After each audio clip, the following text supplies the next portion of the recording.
Bonjour à toutes et à tous les amis, nous sommes au samedi 7 septembre 2024 et nous allons parler actualité footballistique. Les premières journées des éliminatoires de la Coupe d'Afrique des Nations qui continuent toujours par livrer leur verdict en bien et en mal. On va commencer par les frustrations et tout de suite avec les 241foot.com. Éliminatoire CAN 2025, le Gabon pulvérisé à Agadir par le Maroc. 4-1 allez, pour son entrée en lice dans les éliminatoires. Les Panthères du Gabon emmenés par le capitaine Pierre-Emerick Aubameyang qui a raté un péno et qui a marqué un autre dans ce match. On a eu 4 pénaltys dans ce match-là, affronter un adversaire de taille, le Maroc, pays hôte de la prochaine édition de la Coupe d'Afrique des Nations. Au final, les Lions de l'Atlas ont littéralement dominé les Panthères en s'imposant 4-1. Et donc oui, cette victoire-là, bah oui, fait plaisir à Walid Regragui, le 360 Sport en parle à sa une. Maroc-Gabon, l'essentiel de la conf d'après-match de Walid Regragui. Nous avons gagné par 4-1. D'autres grandes nations ont des difficultés dans ces éliminatoires. Nous avons encore du temps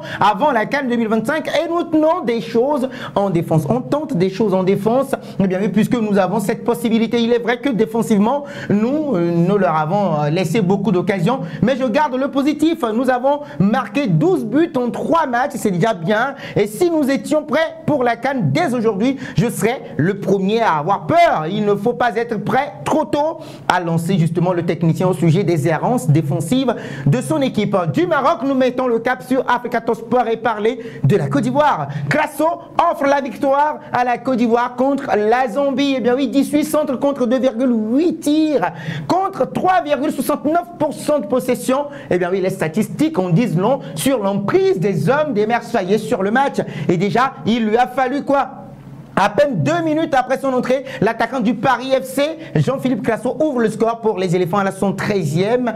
Il continue payant pour le sélectionneur ivoirien et marseillais. Et 10 minutes plus tard, il en remet ça, il en remet une couche. Et donc, bonne nouvelle pour les hommes des Marseillais qui s'imposent 2-0. FootRDC.com, bonne nouvelle également à ce niveau. Les amis, on parle CAN 2025, qualification. Les Léopards au 7e ciel grâce à un bijou de KMB. C'est clair et net. Eh bien oui, 1-0, ce qui permet justement à la République démocratique du Congo, les hommes de Sébastien Desabre, de prendre la tête de ce groupe H. Ils sont leaders et trônent en tête avec 3 points. Derrière, nous avons l'Éthiopie et la Tanzanie, un point chacune. La Guinée reste à 0 points. La prochaine étape, le défi éthiopien, les Léopards vont se déplacer en Tanzanie pour le compte de la 2e journée des éliminatoires de la CAN 2025. Éliminatoire toujours, les amis. Frustration chez nos confrères de Guinéfoot.info qui vont jusqu'à sévir dans les notes, oui, comme à l'école, sur les basses classes, justement pour les joueurs du Sili National. RDC Guinée, les notes des joueurs du Sili National par la rédaction de Guinéfoot.info. Regardez là. 2 sur 10 pour Ibrahim Koné, le portier. Mohamed Bayo, l'attaquant, 5 sur 10, peut-être la meilleure note. Mohamed Ali Kamara, 4 sur 10. On a 3 sur 10 pour Julian Janvier, le défenseur central. Ibrahim Diakité, 4 sur 10. Sekou Marsila, 3 sur 10. Je vous épargne des autres notes, les amis. C'est assez sévère quand même. Ça prouve la prestation amorphe de cette équipe-là. Paki également, qui n'a pas eu cette note. Au Togo, frustration également. Éliminatoire CAN 2025, première journée. Sport Culture News de Romuald Hededi Mahaya en parle. Le Togo et le Libéria se séparent dos à dos. Les autres résultats de la journée en précisant que l'Afrique du Sud a fait un match nul spectaculaire. 2 buts partout face à l'Ouganda. Les Crus de l'Ouganda qui ont été très bons dans ce match-là. Ils étaient menés et ils ont réussi à renverser la vapeur. Heureusement que l'Afrique du Sud va égaliser à la fin. RD Congo 1-0, on en a parlé. Sierra Leone, Tchad, 0 but partout. Un match assez ennuyeux. Maroc, Gabon, 4-1. Mali, Mozambique, 1-0 avec un grand retour d'Yves Bissouma en sélection. C'est lui qui a permis au Mali d'égaliser puisque le Mozambique menait. Égypte 3-0 face au Cap-Vert avec un doublé justement de Mohamed Trezeguet. Et Sénégal 1, Burkina Faso 1. On reviendra sur ce match. Côte d'Ivoire 2, Zambie 0. Alors toujours Togo, l'équipe sportive d'un certain Odouane Hervé à 4 mots dit ceci: Togo 1, Libéria 1, du déjà vu. Oui, pour lui, c'est du déjà vu puisque les matchs passent et se ressemblent pour les éperviers du Togo dans leur jardin à Kégué. Oui, le Togo a encore une fois déçu face à cette formation libérienne. À aucun moment, le Togo ne s'est senti à l'abri malgré l'ouverture du score. On n'a jamais senti cette équipe des éperviers du Togo aussi sereine. Et donc, oui, le Togo se rend à Malabo le 9 septembre pour y défier la Guinée équatoriale qui a été battue battu par l'Algérie 0 but contre 2 dans ce groupe E des éliminatoires de la CAN 2025. Eh bien oui, c'est ce match nul là, précise nos confrères de foot.tg, éliminatoire CAN 2025, nul embêtant du Togo face au Libéria. C'est bien précisé. Eh bien oui, ils ont totalement raison parce que le Togo n'avait pas le droit de se louper, de se rater face à la formation libérienne. Malheureusement, ça a été le cas. Alors, frustration toujours avec les Sénégalais, avec les 3W à Flexport.net.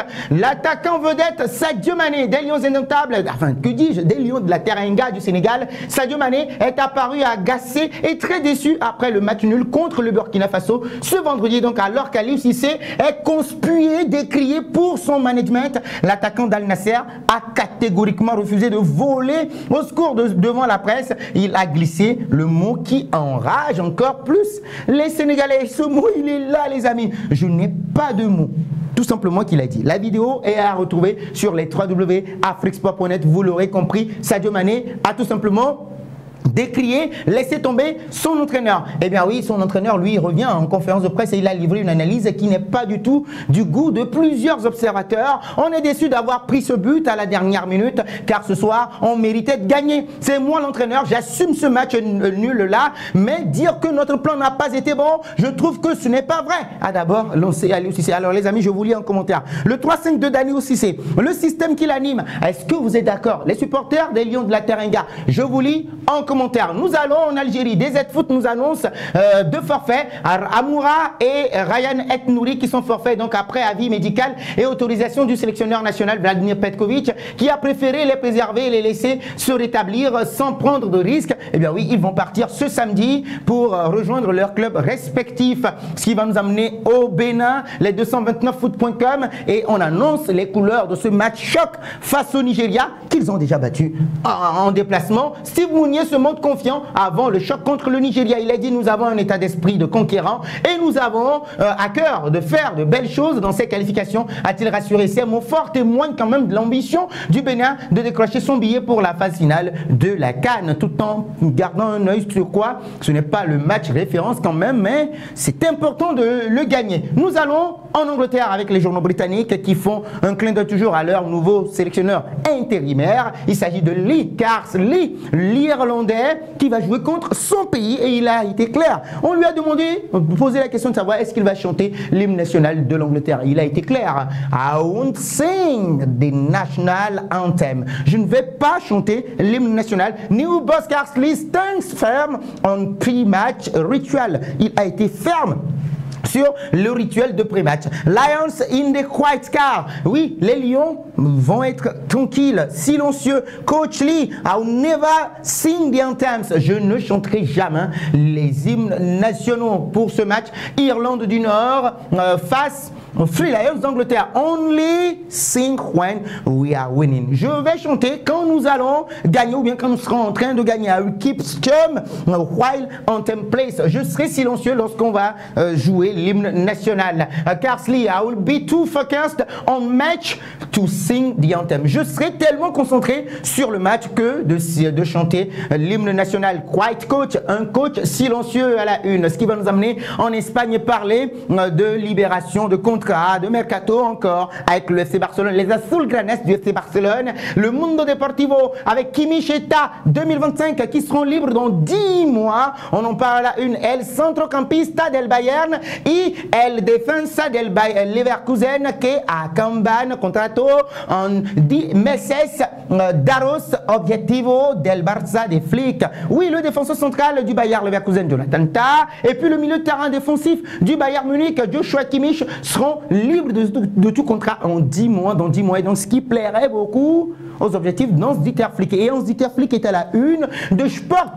Hansi Flick Confidential. La plantilla ya sabe que el técnico alemán valora mucho la puntualidad y destacan su cercanía y sentido del humor bajo la coraza de Sargento. Oui, le staff technique a beaucoup apprécié l'homme derrière ce masque d'homme de fer, puisqu'il a de l'humour, et ils apprécient quand même la ponctualité et le sérieux dans le travail d'Hans-Dieter Flick, et ce qui est révélateur. D'ailleurs, même il a été élu coach du mois, 4 victoires en 4 matchs pour l'entraîneur du FC Barcelone. Et le Barça va bien en ce début de saison, ce qui va nous amener justement à parler d'Erling Braut Haaland à la une de Marca. Rénovation et clausula liberatoria. Oui, renouvellement, si vous voulez. Renouvellement et clause libératoire, encore une belle fois, pour Erling Braut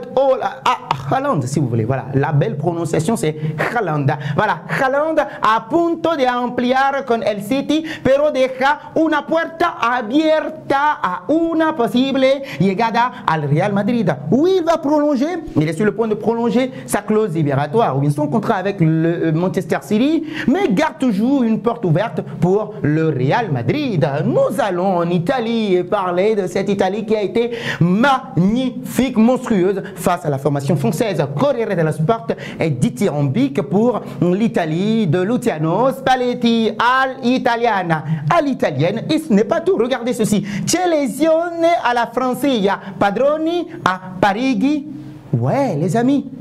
Quelle leçon des maîtres de Paris. Les maîtres de Paris, ce sont eux. Oui, avec Federico Di Marco qui a été auteur d'une magnifique égalisation, une reprise magnifique avec la petite passe là comme ça de la part de Sandro Tonali qui revenait à la compétition également après 10 mois de sanctions pour voilà, Paris sportif. Eh bien oui, la France n'a pas du tout été présente dans ce match-là et Sandro Tonali a délivré cette passe pour cet homme Federico Di Marco, le piston de l'Internazionale qui a marqué. Eh bien oui, on parle de leçon et c'est une véritable leçon puisque la dernière fois que l'Italie a battu la France ou bien la dernière fois que la France a encaissé 3 buts face à l'Italie, c'était en 1954.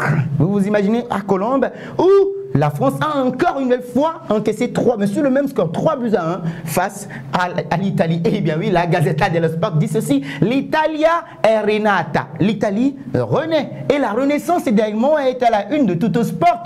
L'Italia s'est desta. L'Italie s'est réveillée avec cette victoire retentissante 3-1 dans cette première journée de la Ligue des Nations, la phase de groupe. Le Quotidiano Sportivo de son côté dit ceci: bah oui, il riscato di Spalletti, l'Italia ritrova Hall et Spirito. Oui, l'Italie de Luciano Spalletti a retrouvé son esprit et bah oui, les buts, a retrouvé le chemin des buts, bien évidemment, avec ces buts de Retegui et autres. Oh, c'était magnifique, franchement, c'était magnifique, avec Fratesi également qui a frappé Raspadori. Oui, tout le monde était dans le game, avec Tonali également qui a fait un match épique. Et en France, le réveil a été brutal. Le réveil a été brutal. L'équipe dit ceci: la rentrée de classe. Oui, Ligue des Nations, phase de groupe, France 1, Italie 3.